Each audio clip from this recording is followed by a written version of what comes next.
সারা বছর ঠিক এইভাবেই ফলন হতেই থাকে এই গাছটির। আলহামদুলিল্লাহ, প্রত্যেকটি ডালে ডালে পেয়ারা আর পেয়ারা। যেখানে হাত দিবেন সেখানেই পেয়ারা। কিছু বড় আকৃতির, কিছু মাঝারি আকৃতির, আবার কিছু ছোট আকৃতির। ঠিক এইরকমভাবে সবসময় পেয়ারা ধরাই থাকে। জাতটির নাম গোল্ডেন 8। অবশ্যই ছাদ বাগানীদের জন্য একটি আদর্শ 12 মাসি জাত।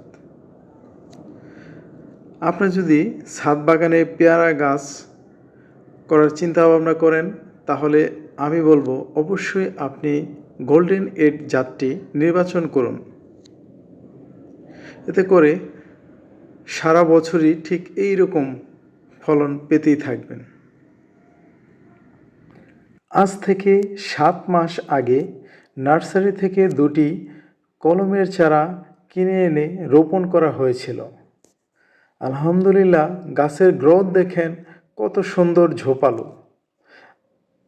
আপনি যদি আপনার গাছকে ঝোপালো করতে চান, তাহলে অবশ্যই গাছের আগার অংশটুকু কেটে দিন।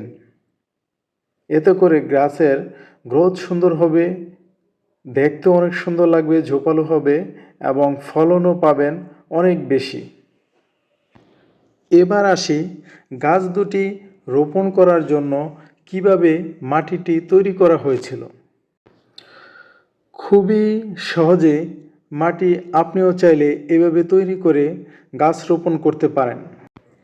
বাড়িতে থাকা পুরনো মাটি এবং সাথে জৈব সার হলেই আপনি গাছ রোপণ করতে পারবেন।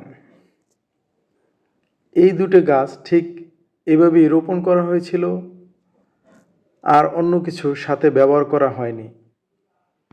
এবার আসি রোগবালাই নিয়ে।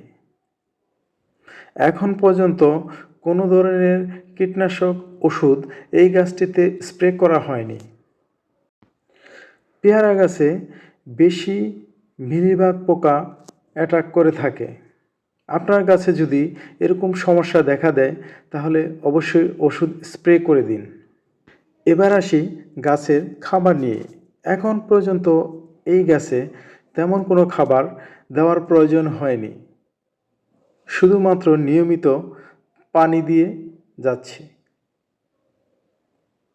আপনি চাইলে কলার খোসা ভিজানো পানি, খৈল ভিজানো পানি, সবজি পচানো এগুলো দিতে পারেন। এতে আপনার গাছ অনেক ভালো থাকবে, ফলনও অনেক বেশি হবে। আজ এই পর্যন্তই। ভালো থাকুন, সুস্থ থাকুন। আল্লাহ হাফেজ।